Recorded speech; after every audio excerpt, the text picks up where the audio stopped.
Welcome back to Royals Weekly. I am your host, Marcus Mead, and joining me as always, his life was dramatically altered when he once failed to answer a troll's riddle. My brother Mike. It's been dark since then. Okay. It has been dark since then. That's all Mike, an allegory for the time I met Harvey Weinstein. Oh, yeah. Mike, just curious, what was that troll's riddle that you couldn't answer? It was name the animal that, crawls in the morning, walks on 2 legs in the afternoon and 3 legs in the evening. Well, I wouldn't have gotten that one either, to be honest with you. You don't have been taking my pants off for Mr. Weinstein as well, I believe. So yeah, that's the classic. Sense. That's the classic. What is it? The Sphinx of Thebes or whatever. So I don't even know who has to answer that. All of my brain cells were gone many, many years ago. I did my best to get rid of those. On this week's episode of Royals Weekly, we're going to talk a little Royals baseball. How about that, folks? A little Royals talk. We're going to review a series win to start the second half for the Royals. They won a series, everybody. That's a pretty rare feat for them. And so we're going to talk about it. We're going to have fun talking about that. And then we're going to discuss some trade scenarios. The Royals are 16 days away from the trade deadline. We have a couple of trade scenarios that we like for the Royals. We're going to talk a little bit about those for our Spotlight segment. And then we'll preview this week's games. We've got a full slate of games this week as they finish up a homestand and then hit the road for Detroit. That'll be this week's episode. If you'd like more Royals content, you can always subscribe to the Royals Weekly Substack, royalsweekly.substack.com. $5 a month gets you 2 extra ad-free episodes every week. Gets you an extra article every week. And it gets you extra stuff just when we feel like doing fun extra stuff. So sometimes I might put out an extra stuff about the bullpen like I did a couple weeks ago or whatever. We did a bunch of draft coverage over on the week Substack, the midweek episode, and the articles and stuff like that. So make sure you're checking that out if you're interested. royalsweekly.substack.com. I think it's worth it. Mike, do you think it's worth it? I spend $5 a month on so many more ridiculous things than that. Oh my Lord. Yes. Probably just in bacon. I'm probably $40 or $50 a month in bacon. So yeah. What's $5 a month for great Royals content? Also, if you'd like to help out the show, make sure you're rating and reviewing us everywhere you can. Leave us an Apple Podcast review. We haven't had an Apple Podcast review in 2 months, and the last one was one called Unsafe for Children. That's the title of that review. You can imagine that's a good one, right? So if you're a Royals Weekly weirdo, Mark has been described as.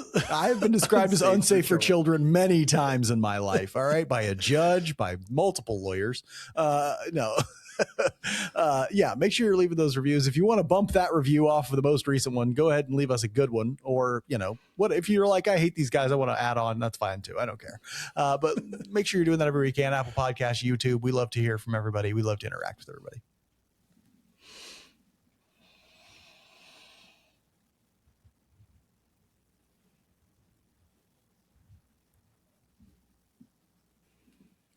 We start our reviews of last week. We start the reviews of last week around here. I want to sound like one of those old dads who's like, around here, we do things this way. Around here, we start the review of last week with roster news. And we got some bad roster news today. So we're going to talk a little about it first. The Royals placed Stephen Kolek on the 15-day IL with a right flexor strain today. He had a rehab start. He was doing in Omaha. Asked to be removed, essentially called for the trainer after like 2 1/3 innings with right arms or forearm tightness. That's always a bad sign. But of course, you'll recall that he was on a long time on the family medical list. Premature birth in his family kept him on the family medical list for a long time. So he was going to make a rehab start just to get back into the rhythm of pitching. He wasn't hurt. Now he is actually hurt. And so they put him on the 15-day IL. They're going to learn more as time goes, but this may not be the whole story here. Mike, what are your thoughts on Kolek going down to the 15-day IL? Well, it's terrible. He's my boy. I went and watched the video of it just to see how bad it was. It didn't look that bad from the video. Like he wasn't writhing around in pain or anything. He actually set up to make the next pitch. And then I don't know if they saw something or he felt something. It was like, hey, come on out. The trainer didn't even come out initially. It was just the pitching coach. And so it was like, and then the pitching coach called the trainer out, and then it was a long discussion and stuff. And so I don't know how bad this is, hoping for just a strain and, a little healing time. No reason to push it at this point. No reason to risk literally anything at this point. Check it out. Make sure there's no structural damage or damage to his UCL or anything like that. And rest. Just rest, Stephen Kolek, because you're going to be part of that conversation for the 4-5 spot next year in the starting rotation. And we're going to need that desperately at this point. And so hang on, Stephen Kolek, you're still my boy, but rest, my friend. Take care of that new baby. Yeah, a couple weeks ago, Mike and I had just a lively discussion on whether or not pitching or hitting was the team's top priority. This just makes it even more clear to me that pitching is the top priority. That right I now. was right. That I was right. And am I going to mention this maybe a couple times this episode? Who knows? But yeah, I know I mentioned it in the Substack I wrote today too. It's just been a real Mike's not aware of all this stuff happening. He doesn't read the Substack every day or anything like that. And so, I'm just going around town, just sideswiping Mike all the chances I get. And so, Kolek is now down too. And so who do they got? It's like Lugo, not a reliable starter at this point. Father Time has definitely caught up to him. And, Michael Wacha, pretty reliable, but maybe they trade him. I think it might be wise to do something like that. Noah Cameron went out. He's healthy, at least reliably healthy, but he's given up 7 runs a game in like the last 4 or 5 starts he's had. It doesn't look good. The pitching staff doesn't look good. And Kolek going down, it's just the 5th alarm bell. Like there's already been 4. We need it's now it's nothing but alarms. It's a room full of alarm bells. Like that's all that's going on, really. And so, not a great thing to see here. Not a great development for the Royals, and definitely not great for their outlook in 2027. With that in mind, I think I have another bit of roster news to announce, but we're not going to talk about it because it's not that significant. The Royals signed Scott Alexander from Independent Ball. You might think Scott Alexander, that name sounds familiar. He used to be a Royal a while ago, sinker baller out of the bullpen. I don't know how old he is now, 150, 170. I don't know. He's real old. Had some good years with the Orioles. Had some really good years with the Orioles. I might have been longer than 5. He's real old, but he was pitching well in Independent Ball, so they signed him. What it looks like is they're stockpiling veteran pitchers because they know they're going to be trading, at the very least, some of their relievers soon. And so that's what this move looks like. That's what a couple of their other moves that they've made to bring in pitching into the AAA team look like. And so don't be surprised if that ends up happening in the next 2 weeks. On the field last week, the Royals kicked off their second half with a series win against the Padres at home. They took game 1 of the series in dramatic fashion. The Royals just love drama. They gave up 3 runs in the top of the 10th and then ended up scoring 4 runs in the bottom of the 10th to secure a walk-off win. That was very exciting. They controlled game 2 start to finish. That was just a solid game from them. But they ended up dropping game 3 and a chance for a sweep. They got absolutely crushed today in game 3. Gave up 2 home runs to Ty France, who is the greatest Royal killer of all time. Mike, thoughts on the Royals last week? How did things look to you?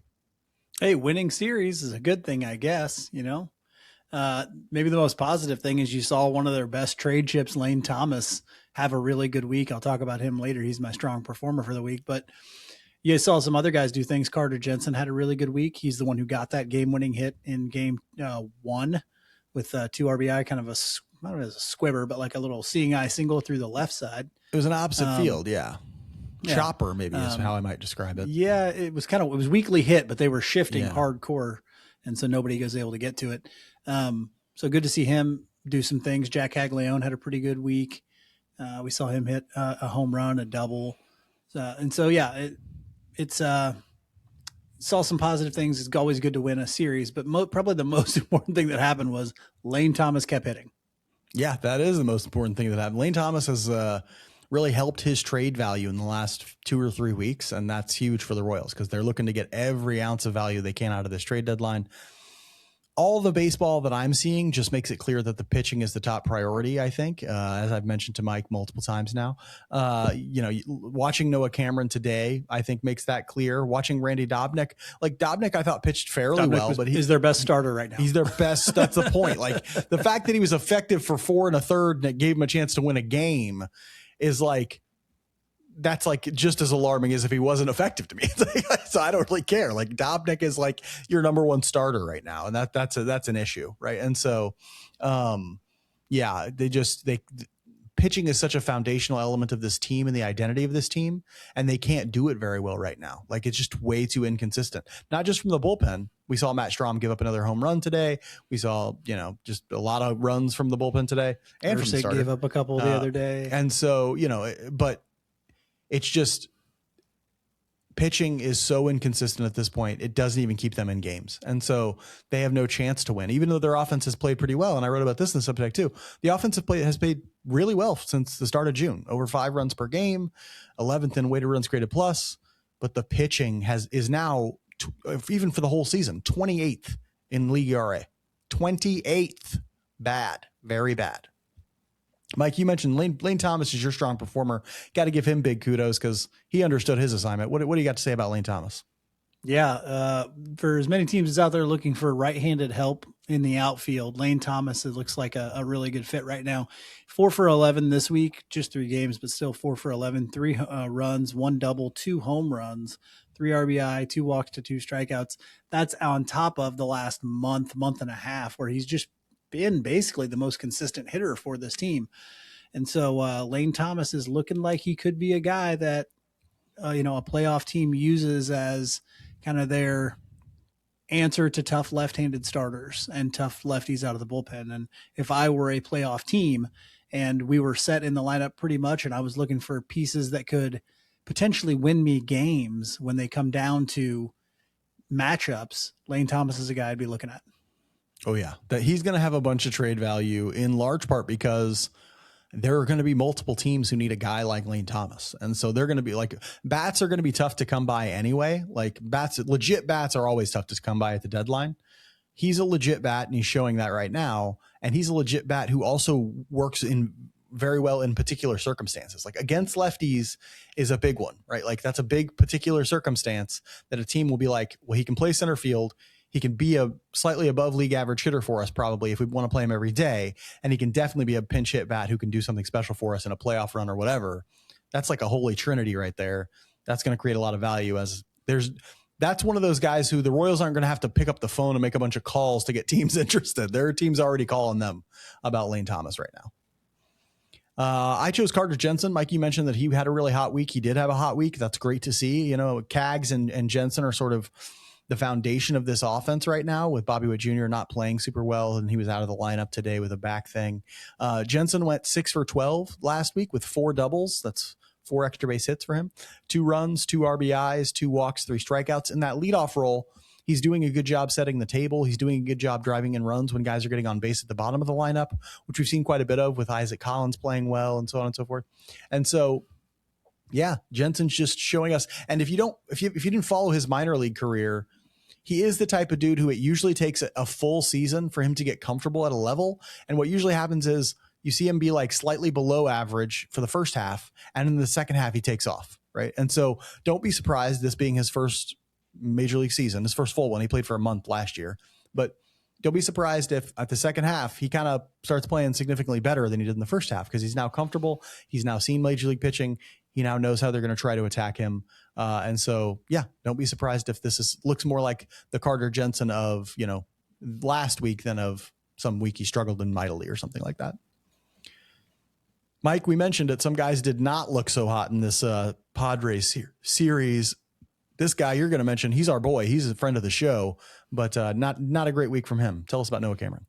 Yeah, it's just the start today, which you mentioned. He really struggled today. And if I told you, hey, Noah Cameron came out today and gave up 7 earned runs, I would think, oh, they were launching pad. They were hitting him out left and right. He just gave up the 1 home run solo shot, if I remember correctly. Yeah. And so, not traditionally how he takes a damage, but he was giving up hits left and right. 5 innings pitched. He had 9 hits given up, the 7 earned runs, just the 1 home run, 2 walks, and just 1 strikeout. Now, he's never going to be a big strikeout guy, but you expect more than 1 strikeout in 5 innings.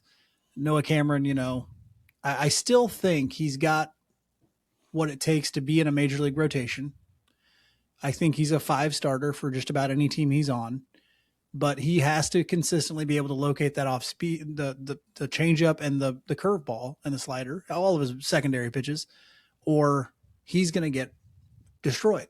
Today it felt a little bit fluky, like a little bit like balls were getting through that he couldn't really control, and his defense wasn't always the sharpest, and the defense wasn't great today. Yeah. But yeah, Noah Cameron is our weak performer, and would love to see him string together a couple of really competent Noah Cameron starts that we really got used to last year and even early on this year.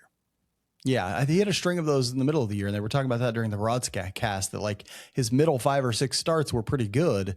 He's just bookended it with a couple of really bad stretches of play. And you're right, today they dink and dunked him to death, and his defense wasn't great behind him. And Also he didn't do a great job holding runners. Like he was giving up. His defense wasn't great, but shout out Isaac Collins for that catch. Cause that catch was incredible. Unbelievable. That catch was incredible. But Maley had that ball that he blocked that he couldn't find. Tolbert got to a ball that he couldn't quite get to first. And, there was just a little things. It wasn't like terrible stuff, but another version of the Royals today too, didn't he? Another version of the Royals where Bobby Witt Jr. is playing short like normal, where maybe they're just their defense is a little bit better that day. Maybe this doesn't go quite as bad for Noah Cameron. So you feel like that's rough, but yeah, you would like to see a nice Cameron-esque string of starts where he's like weak contact, not walking guys, doing what he's supposed to be doing. Hopefully we can get that from him soon. I'm taking Nick Lofton. He's my boy, so I'll mention him when he doesn't play well too. He went real rough first series back from the break. 1 for 12, 0 extra base hits from him, 0 walks, 3 strikeouts. The 0 walks is what is an indicator to me that's like, you're not, he normally walks at a pretty nice clip. But you watch his plate appearances and he's just a little too aggressive right now. He's swinging if he's down, but pretty much if he's down in the count, if that first strike gets across, he's swinging. Like, even if the ball's off the plate, he's just not being patient enough at the plate right now. And so hopefully he can regroup as this new series starts up, because frankly, the way injuries have gone and all this sort of stuff, I know Michael might come back soon. Hopefully we hope, but we don't know. He's had to play a lot and he's taken advantage of that to some degree. But if he wants to continue to see playing time in Major League Baseball, he's got to continually show that he can be consistent, and the consistency's got to come with getting on base. And that's his one key offensive attribute. He's got to keep doing it.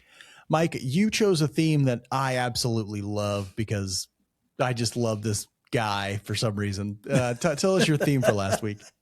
You love Randy Newman? I love impressions of Randy Newman. I think they're hilarious. I do too. They're hilarious. If you've ever seen the Family Guy where they meet up with Randy Newman, it's pretty funny. If you've ever seen the Mad TV version where Will Sasso does a great, so funny. Does a great Randy Newman. If you don't know legendary singer-songwriter Randy Newman, you've probably seen the movie Major League if you're a baseball fan. He did the entire music, I think, for that whole movie, but the title sequence. He does many scores. He scores many movies. Like the opening credits sequence in Major League, I believe, is this song. I think it is. It's called "Burn On," and it's actually about. You know what it's about? I imagine it's about the one I just watched Major League like 3 weeks ago. I imagine it's about what's that river that runs through Cleveland? The Cuyahoga River. Yeah, Cuyahoga River. Yes. And it's about the story behind the Cuyahoga River. No, like they dumped so many chemicals in the river that the river was on fire for years. Oh wow! And so like the Cuyahoga River, if you don't know, and it's like after the industrialization, they started dumping a bunch of chemicals into it, and eventually it caught on fire, and they couldn't figure out how to put it out. And so this song is about that. It's about the river burning, and so the part of the song is it's a really weird composition to a song too. By the way, it's burn on, big river. Burn on. And so that's the part I'm using for my theme this week. Because I did my Newman. I did my Randy Newman voice. You did the Randy Newman voice. But the great thing, like, that's all what I keep thinking is like this team just keeps going, just on fire. Like, we don't know how to put it out either anymore. Like this reminded me of the river fire of Cleveland and back in the day. But that's it. Just keep burning on, team. Like there's nothing you can do to stop it now. So just keep going. Just keep going, everybody. Keep on going. Randy Newman also famously wrote the theme song for Monk, which many people have heard, I'm sure. Oh, yeah. It's a jungle out there. Yeah, it's a jungle out there, everybody. In that classic Randy Newman style and voice. I went with a classic line from a classic television show, which was originally a classic book. And that's a game. I made a Game of Thrones reference for my theme. And that is that so as baseball was coming back, when baseball's gone, I always get sad because I want to watch baseball every day. And so on Twitter or something, I put out like, oh man, I'm so ready for baseball to be back on Friday or whenever day it was back. And somebody was like, you're ready to watch more terrible baseball from this garbage team or something very cynical and very, how the internet is. Understandable. Yeah, but also understandable because they're playing pretty bad. So I get that sentiment, but it's impossible for me to be like that because I remember what it was like to not have baseball during like COVID. You remember when COVID was shortened the season to like 60 games? And I was in misery because I'm like, I'm stuck in the house. I want to watch baseball. And so didn't get baseball. And so I just went with the simple phrase from Game of Thrones, the North remembers. I don't ever get cynical like that about baseball. I'll watch a bad baseball team. I don't give a shit, right? Like, they're my favorite team and I find joy in watching them, even if they're garbage. The North remembers what it's like to not even have that to appreciate. I was watching when I was watching today, I saw there's just a smattering of fans left when Tyler Tolbert is in there pitching that last inning. And I'm going, those are the ones. Those are the real ones right there. Those are probably the weekly weirdos. Those are the ones listening to this shit right here. Yeah.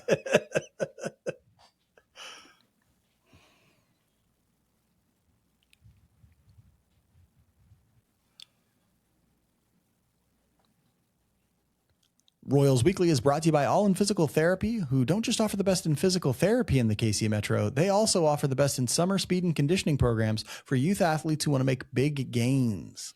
Usain Bolt wishes he could get into this program. No, he can't. You know why? Because he's an old man now, and there's really no reason for him to take this program. But otherwise, he could probably maybe get in. If your child is interested in getting the most out of their athleticism, check out videos of All In's summer speed and conditioning programs on their Instagram feed. And of course, All In always offers the best in physical therapy for post-surgery and athletic injury patients. They offer a personalized one-on-one experience to meet your specific therapy goals. Your unspecific ones too, if there's time. If there's time, be unspecific and meet those goals. Learn more about how All In Physical Therapy can get your body back on track at allin-pt.com. That's ALLIN-pt.com. Or give these very nice people a call at 816-427-5300. That's 816-427-5300. All In Physical Therapy, your recovery goals are their number one priority.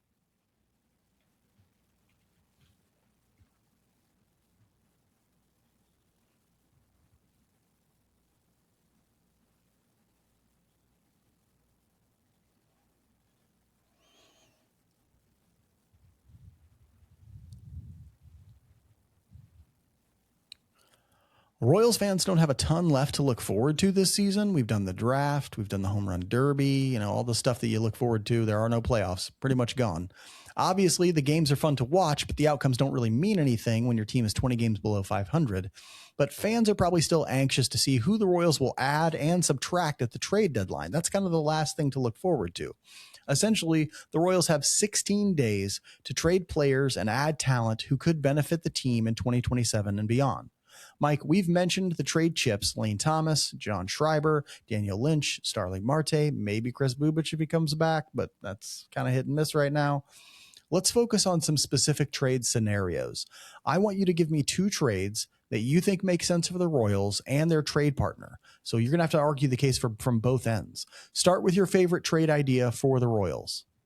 Okay, here we go. I packaged some guys together since we're only doing 2. And I think by packaging guys together, the Royals, none of these trade chips for the Royals are great. Let's just be honest. Unless they decide to trade Michael Wacha, they don't have a ton of, And so they're very obvious trade chips anyway. And I think based on what the Royals have said, to trade Wacha, they would really need to be knocked over. And so you're going to go through that here in a minute. But my first trade scenario, I picked Lane Thomas and Daniel Lynch together to the Mariners. The Mariners desperately need help in their outfield from the right side. That's the big part of this. Now, they need help in the bullpen as well, but Lane Thomas is going to be the big mover for this. And when I looked at their farm system, it was a little tough to find guys. I was looking on the hitting side and the pitching side, but the guys that I came up with were both pitchers. And I think the value is relatively even here when you add them up. Mason Peters. Did you run it through MLB trade values? I did, and MLB trade values actually scored the 2 prospects a little bit higher than what Lane Thomas and Daniel Lynch were as value. That's okay. I think Thomas is higher than the value they place on him there because there's going to be a lot of competition for him. Yeah. So Mason Peters is the kind of the big part of this trade that we would get back from the Mariners. He's a 22-year-old lefty out of Dallas Baptist University, really small stature guy. He's not a very big dude. He only weighs like 175 pounds. He's 5'10", 5'11", and he never started in college. And so they've kind of been trying to transition him into being a starter in the Mariners organization, but he could be either. You could have him. He's a lefty, really good curveball. He's got good strikeout numbers right now, but he's never played above A ball, and he's already 22 years old. And so You'd probably want him moving a little bit faster. I think there's a chance here that you're getting a guy who provides some flexibility, has a pretty high floor in that I think he will make a major league bullpen at some point at the very least. And so you're getting something out of this, a guy that you feel like will make it to Major League Baseball in Mason Peters. He needs to develop another pitch outside of his fastball and his curveball. Doesn't throw super hard, but the fastball is enough, but he needs to kind of develop some of those other secondary pitches. Another guy the other guy added in this trade is more of a buy low kind of a guy candidate here. It's Teddy McGraw, the 22-year-old righty out of Wake Forest, who, when he was taken out of Wake Forest, was seen as a possible sleeper. And maybe this guy's a starter who could be very, very good because the stuff was great. But he always had trouble commanding it. And he had a really good fastball, he had a really good slider. And then the injuries came. And so he got hurt, maybe it was last year. And they decided to move him into a bullpen role because the command wouldn't show up as much, the command issues, and they could kind of manage his load this year a little bit more from a bullpen. And he's done okay in that role, but not great. He hasn't thrived as a reliever right now, but he's only he's less than a year removed from Tommy John. So the fastball hasn't quite recovered as much. That's why I think he's kind of a buy low candidate. If you can get him in there in this trade, then, maybe his progression, the velocity comes back a little bit more. The command comes back a little bit more. You're talking about a guy who could be a back end reliever for you if everything kind of shakes out. So there is some ceiling in Teddy McGraw as well. But it kind of requires the health to stay the same and for his fastball to get back to where it was pre-injury.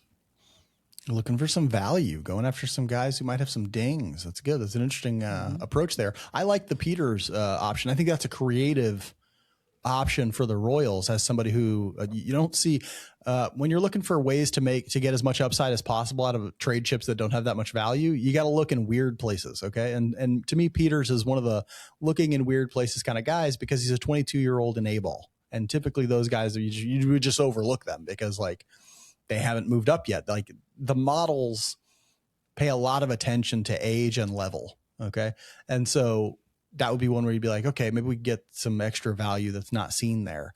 Also, his stature is going to put a lot of people dinging him. They're going to be like, what is he, like 5'11", 6 feet tall? Like he's not very tall. And so a lot of people are going to ding him for that. But if you real Danny Duffy, actually, if you want to put like stature wise, you're looking at Danny Duffy. Well, you're also, Chris Bubich is like, maybe 6 feet tall. Yeah, Bubich is thicker than this guy is for sure. Yeah. So, what I'm saying is stature isn't everything, especially if you're a lefty who throws hard enough, who has, decent command and things like that. So yeah, I like that. I think that's interesting. If you get both these guys, that'd be great. Yeah, something like that makes a lot of sense for the Royals, I think. My first trade, I did the exact same thing because I think packaging Lane Thomas and Daniel Lynch, or Lane Thomas and John Schreiber, if you're looking for the right team might want a righty instead of a lefty reliever, that sort of thing, is their best way to get somebody. And I actually did this trade on MLB Trade Values a while ago, and maybe even put it on Twitter because I was so interested in it. It was Lane Thomas and Daniel Lynch to the Rays. The Rays desperately need outfield help. They desperately need bullpen help, believe it or not, especially lefty bullpen help. And so there's a lot of value there, I think, for the Royals in this trade. And the Rays system is a system that I think makes a lot of sense for them to take from. So I would say Lane Thomas and Daniel Lynch to the Rays for. Then I think the center of this trade piece is a guy named Ty Johnson, 24-year-old right-handed pitcher in AAA right now. He's putting up incredible numbers in AAA this year. He's 0.99 whip in AAA. Crazy. Good fastball slider combo. Honestly, he may have played himself into a too valuable position for the Royals to make this trade. But if they could get him, I think that would be a wonderful addition. And I think the fact that Lynch has multiple years left beyond this one helps with that calculus. And if they're desperate enough for a Lane Thomas, and a lot of times the Rays can develop this type of pitching anyway. The other prospects I would want in this trade, Jacob Kamatz is a 23-year-old right-handed pitcher in AA. He's a reliever. So he's a relief prospect, but he's got really good strikeout to walk numbers, a good fastball, curveball, cutter combo. He was just recently moved to the bullpen this year, and his stuff ticked up, and that's helping him have some pretty good success in AA. The last piece of the deal, and again, I did check this in MLB trade values, and it did check there. So if that means anything to anybody, if you don't know what MLB trade values is, it's just like a baseball trade simulator that sort of assigns a value to each player and sort of says like, would this one or this package of players be roughly worth what this player's worth? And it includes minor leaguers and major leaguers and all this stuff. And so those two, and then I added Andrew Lindsay, a 26-year-old right-handed pitcher in Double-A, a guy who's not a prospect anymore. That's why I thought you could throw him in, because he's kind of a throw-in. He's too old to be a prospect, but he's got decent strikeout to walk numbers, and looks like he could maybe, if everything goes right, be like a solid 6 or 7 reliever for you out of the bullpen. Not like high leverage or anything, but a solid arm for you.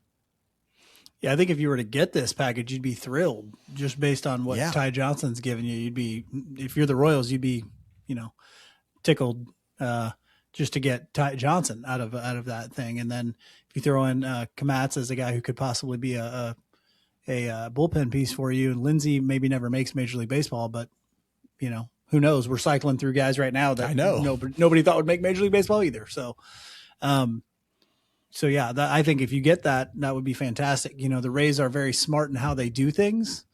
And so, being able to get 3 guys for half a year of Lane Thomas and a year and a half of Daniel Lynch. I think he's got one more year after this one, or is it 2? It might be 2. I can't remember. Either way, I think that might be a little bit tough to swing, but if you just got Ty Johnson out of that, I'd call that a win. I'd call that a big old win. I'd cut Komatsu and Lindsay if they were willing to give me Johnson for those 2. Yeah. So, I like that group, but I definitely like what Ty Johnson offers. A little bit different from what the Royals have in their system and have been kind of doing lately, but I think, that's not necessarily a bad thing. So get more guys in here who you feel like can be in the starting rotation, and he's close. So, Mike, what's your second trade for the Royals? Second trade is a little bit different. I went with a simple one here. John Schreiber, 1-for-1 player here to the Cubs. Okay, the Cubs are an interesting team. They need pitching help, but they're pretty well set on the offensive side. And so that creates a couple different things. Like, one, it means that they're looking for pitching, yes, but it also means that the minor leaguers that they have in the lineup or that are hitters might be blocked in some cases. And that's the one of the things for the guy center field. Especially if they play center field. With Pete Crow Armstrong manning center field. So the guy I'm trading John Schreiber for is Brett Bateman, a 24-year-old outfielder out of the University of Minnesota. He is also a guy I feel like often, at least in modern baseball, has a harder time getting an opportunity to play in the majors because he offers no power outcomes. Not that he can't hit for doubles and triples, because he's got blazing fast speed, but he does not hit home runs. And so I think you want to hear something crazy? I'd never seen this before. His power grade was 20. I have once. I have never seen it before. But I saw it on Nicky Lopez when he was Tyler Gore. Tyler Gore would be the other one, or not Terrence Gore. Terrence Gore, thank you. But he would be one that probably had that. But absolutely blazing fast, can play center field really well. Good arm in center field because he was a 2-way guy in college until an injury took him off the mound. But really strong arm in center, will play that center field, will take a walk, and then has plus speed on the bases, can steal a base too. The reason I think this is a great fit for the Royals isn't just because, yes, he's going to help you do all those kind of things. Yes, he could be maybe possibly a good 4th outfielder for you. It's because Kyle Isbell is done after next year, I believe, right? Again, I think that's the 6th year of control for the Royals and Kyle Isbell. After that, you have no answer in center field outside of Carson Rocafort. Okay. And we don't even know if Carson Rocafort will be ready by then. And so I think Bateman could be a kind of a stopgap or some insurance if you don't love, because Bateman's doing this at AAA right now. He's got really good numbers in AAA. He's got, I think, an on-base percentage like over 400, but the chance of him playing center field in Wrigley Field is 0. And so that could be an opportunity for the Royals to get a guy who doesn't really have a future in Chicago for a John Schreiber. Yeah, that does make a little bit of sense. I think he will be a free agent after next year, Kyle Isbell. And so he's got the rest of this year and next year. And so, yeah, might be a good idea to start thinking about who's taken Kyle Isbell's spot in center field. And, I don't love the no power. No power always scares me because the ability to impact the baseball is so important to how somebody's going to have success. Now, if he can take a walk at a high enough clip, then that alleviates some of that because, get on base, stealing bases and things like that. But I worry, I worry. Let me look at it for you. Because I looked at it and I'm going, man, that's fantastic. His on base percentage right now in AAA is .435. And he's got a slugging percentage of .426. I mean, the guy's not, he's got 15 doubles, 2 triples. He does have 3 home runs. Oh, okay. That's not nothing. It's not nothing, but he, like I said, the grade is pretty low. 18 steals. The guy is, but like I said, he'll have no future in Chicago, really. My second trade scenario actually involves Michael Wacha. I know the Royals have signaled very strongly that they're not going to trade Wacha or Lugo, and that's probably going to be the case. But I decided to create a trade scenario for him because I think they should trade one of the two at the very least. And I think it shows the type of upside you could get for a guy like Wacha, even on a conservative deal. And this is a pretty conservative one. So Wacha to the Angels for Cole Hertzler, who's a 23-year-old right-hander. To the Astros. Who did I say? Angels. Okay. Wacha to the Astros. Angels aren't in contention. Cole Hertzler, 23-year-old right-handed pitcher. He's in Double-A right now. Fastball, curveball, slider, a really good changeup. A guy who maybe he walks a few too many, but he prevents a ton of hits. He just doesn't give up that many hits because he's got such good stuff that he can sort of be in the zone, be out of the zone. But that always, the good stuff also keeps him from throwing a ton of strikes, right? But he's doing really well, right for the level in terms of his age, right on track to become a solid, got the frame of an everyday or of a, sort of traditional prototypical starter. You feel good about Hertzler in terms of, at the very least, this guy's going to be a back end starter for you, upside of a mid rotation starter. You feel good about him, right? So that's one. Juan Frade, 20-year-old right-handed pitcher in A-ball would be the second piece, part of that trade. He's another guy with a short stature. He's like pretty short, but he's got a 5-pitch mix. He throws 93, 94 with that fastball, got good deception and good extension on it. And so he doesn't get hit very much. Really good strikeout to walk numbers.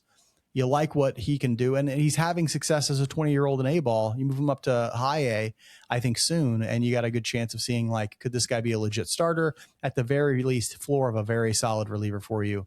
I think that's a pretty good return for Michael Wacha if you get 2 guys who have a decent chance of being in your rotation at some point. Mike, what are your thoughts on that? The only thing that scares me a little bit is if you're giving up Michael Wacha this year, then you may want a guy who's a little bit closer to Major League Baseball than just Double-A, right? Who's a little bit more ready to step in for next year, as in where Hertzler may not exactly be ready to start in Major League Baseball next year. But I think he is the type of guy that you want to get when you trade a Michael Wacha. You need somebody that you can pretty easily count on being a starter in Major League Baseball. Well, here's the thing about that. Will be. You don't need somebody who's ready for Major League Baseball if you trade Michael Wacha, because you can take the money you're saving by trading him and you can go use it to buy a free agent starter. Get yourself another Dobnak. Because that's what you'd be doing, right? Or get yourself another Michael Wacha, right? Just make one who's 3 or 4 years younger than him, right? And so, those are going to be available on the free agent market. Take that money that you trade away and cash it in for another mid-rotation starter. That makes a lot of sense to me.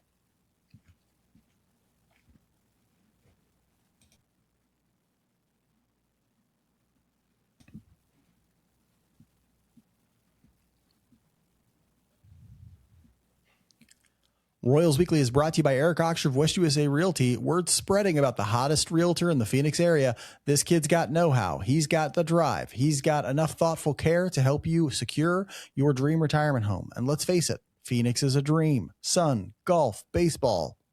Refried beans, tacos, taquitos, churros, Rebus rancheros, anything else you want. Name all of those things that Mike eats in a day. Eric Oxford ranked in the top 3% of agents in all of Arizona for the first quarter of 2026. Why? Because for Eric, it's not about him. It's about you. He's going to spend all day, all night grinding to find you the house of your dreams and get you the best price for it. More money saved means more authentic Mexican cuisine like Doritos Locos Tacos.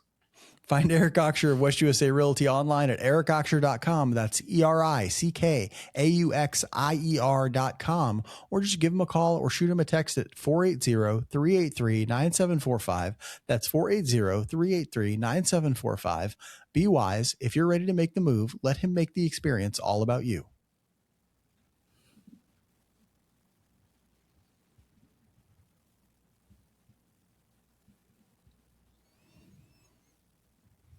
Now I've got Randy Newman in my head. It's never bad.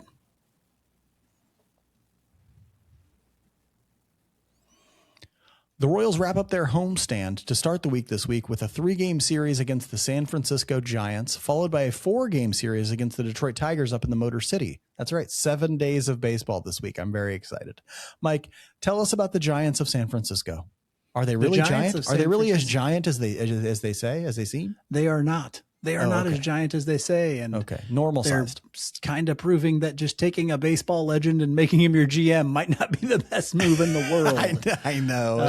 Well, how long is it going to take before they realize? It's interesting. Yeah, we'll see. But the Giants of San Francisco, somewhat nemesis of the Royals, 42-57 so far this year, which is 4th in the NL West. In game 1, we'll see Michael Wacha go up against Trevor McDonald, the 25-year-old righty out of George County High School in Mississippi. 5.02 ERA and a 1.30 whip for Trevor McDonald. He leads off with a sinker at 93-94, a slider, a changeup, a 4-seam fastball, and a cutter. He's a big ground ball guy, 95th percentile in ground ball rate. Sinker he uses 57% of the time, so the Royals are going to try and loft that baseball. Get it in the air, Royals, and score runs like a lot of other people have this year against Trevor McDonald. Game 2, we'll get to see Luinder Avila against Tyler Mahle.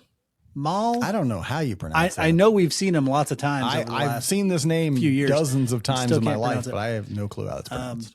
But he's a veteran, 31-year-old righty out of Westminster High School in California. He's got a 5.31 ERA. That's not good. And a 1.46 whip. That's also not good. He's got a 4-seam fastball at 92-93, a splitter, a cutter, a slider, and a sinker. His expected ERA is a little better at 4.21, but his fastballs are both very valuable. The other pitches do get hit pretty hard and pretty frequently. Game 3 will be Seth Lugo coming off a pretty solid start in the last one, right? He had a pretty solid start in this series. I can't remember. I think he did. I think he went 6 innings, gave up 1 run on Friday night. But that'll be against Landon Roop. I'm going to say Roop. A 27-year-old right-handed pitcher out of UNC Wilmington with a 3.98 ERA and a 1.27 whip for Roop. Sinker at 93-94, a curveball, a changeup, a cutter, and a 4-seamer. He also generates a lot of ground balls and weak contact, but still gets a decent amount of strikeouts. Little trouble with walks. He's a little over 10% for a walk rate, which is pretty high for a starter especially. And so possibly some patience will allow for many base runners, and then you can hopefully do some damage against Landon Roop there in game 3. The offense for the Giants, just a 101 rated runs created plus, which is 14th in Major League Baseball, pretty average. Bryce Eldridge, kid I loved coming out of high school in the draft, by the way. Really? 137. No, he was a two-way guy out of high school. He was a pitcher too, and I was like, man, he might actually be able to do that, but I love him as a hitter. 137 weighted runs created plus for him. Luis Arraez, the ageless wonder, 125 from him for a weighted runs created plus. People talking about whether he's going to get traded or not.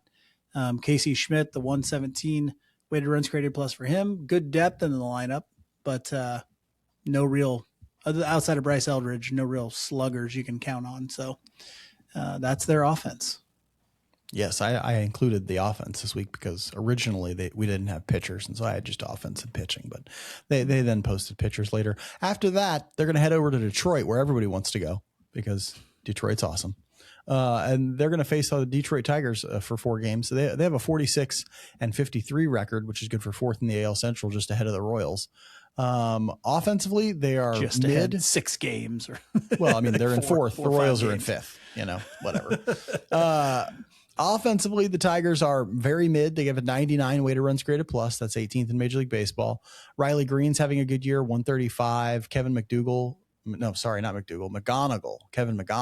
who Who is Kevin McDougal? Is that somebody? Is that a name? Former No. Royals reliever, maybe? No, his name wasn't Kevin McDougal, though. Okay. What's his name? Kevin McGonigal. He actually plays for the Detroit Tigers. 132 weighted runs graded plus. Dylan Dingler also doing well with a 131. They have a few good hitters in that lineup. So the Royals pitchers are going to have to be ready for them. Where the real talent lies with the Tigers, though, is in that pitching staff. They have a 3.59 ERA as a team. That's fifth in Major League Baseball. Casey Mize has a 2.79 ERA. He's leading their starters. Tarek Skubal has a 2.83, also doing quite well. And then Keter Montero. Is it Keter, you think, or Kiter? I think it's Cater. Cater Montero has a 3.22 ERA. Yeah, they got a lot of really good pitching in this Tigers staff. That's a good team. Their record isn't as good as their run differential and stuff, but they are better than quite a bit of teams in this league. So hopefully the Royals can do something.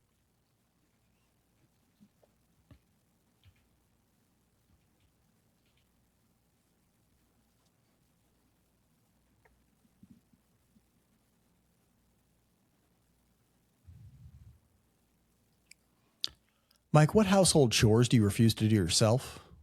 Window cleaning, pressure washing, most importantly, gutter cleaning. And why is that? The last time I used a pressure washer, I accidentally murdered a whole family of birds. So I'm forever a changed man. Yeah, that'll change your soul. If you're wise like Mike, reach out to the professionals at Window Wolf for all your window cleaning, gutter cleaning, and pressure washing needs. Window Wolf is a locally operated small business with all the professional know-how to keep your feet on the ground and your house or business shining bright. I've known the owner of Window Wolf for years, and I can tell you there's no one more reliable for high-quality service. Plus, Window Wolf is revolutionizing home maintenance with their new instant price calculator, which gives you a free quote without a home visit or entering a bunch of your personal information. Window Wolf is making the process easy and the price affordable. And for a limited time only, you can get 50% off when you book using their instant price calculator. Just visit windowwolf.com. That's windowwolf.com. And use the code Royals50. That's Royals50, no spaces, when using that instant price calculator and save big bucks on quality service. 50% off, and they won't have to organize bird funerals or therapy for their kids. That's nice. That's expensive. Be smart. Let the pack handle your pains with Window Wolf.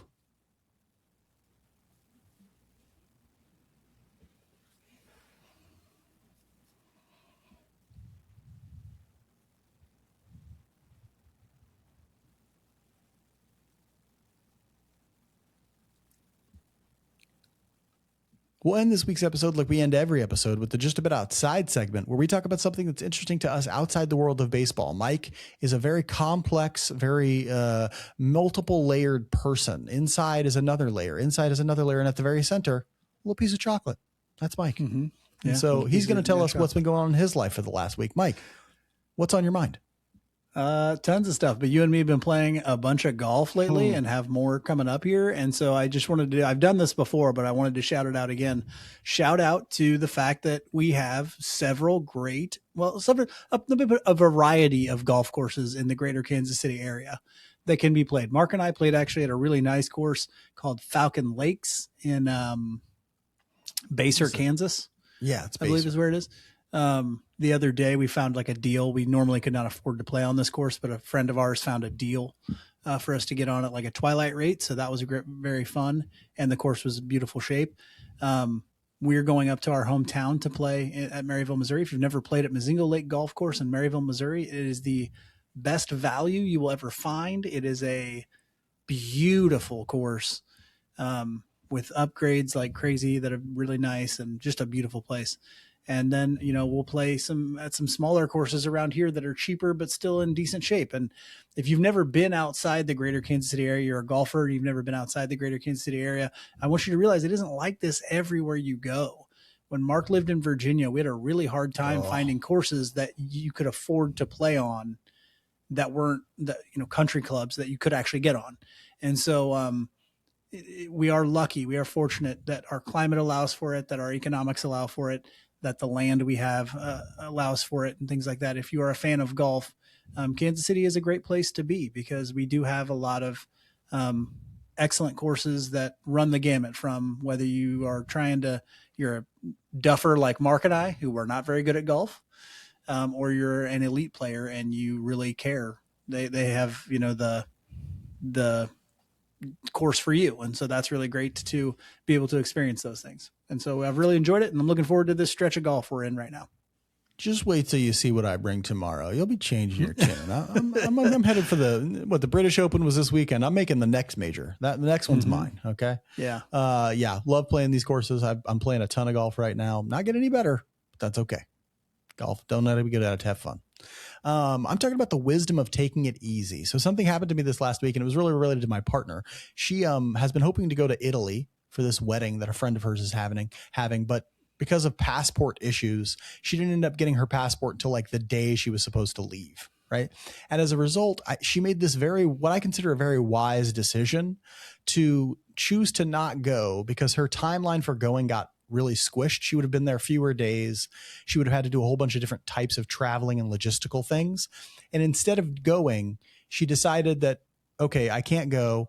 I'm going to spend a week, keep those days off, and just spend a week taking it easy and giving myself a break. Right. Like, and she's going to do that, which is like, I think so wise to like give ourselves time to just relax, to have traveling is fun and it's great, but it's also, it takes a lot of stuff. It's a lot of logistics. It's a lot of planning. It's a lot of like doing stuff to get where you're going and then doing stuff to get back. And that requires its own level of mental stress and burden and all these sorts of stuff. And it's sometimes nice to just say, what I'm doing now isn't that. It's not the adventure. It's the other thing that's actually going to allow me to recharge and recuperate and, give myself a mental break. And I think that's really important for people to do. And I think I praise her for her wisdom in choosing to do that, especially right now when she's got a lot of other things going on too. And I hope you can understand, the wider public that I've never understood. Sometimes I've gone on vacation with people who like the second they, you get where you're going, they want to be doing stuff. They're like, flip the switch. We're doing something every hour of every day. And I'm like, how do you leave this vacation feeling recharged at all? Like, I need some time to relax. I need to read a book. I need to just chill. Like, that's so important for people, I think. And I hope we all have the wisdom to understand when we need to like take it easy for a little while, because I think that's really, really important. And so I've never given myself a break and then felt bad about giving myself a break after that break was over. If that makes sense. That's never happened to me. And so I feel like people should make that decision more often, if that makes sense. Yeah, Jackson Browne was an oracle. He was an oracle when he wrote the song Take It Easy in the early 1970s, at like 21 years old. So yeah, that's all we have for you this week. Thank you so much for tuning in. If you'd like more Royals Weekly content, royalsweekly.substack.com. Join us there and we'll give you a few more episodes and everything. If not, we'll see you next week. Until then, be good to each other. And go Royals.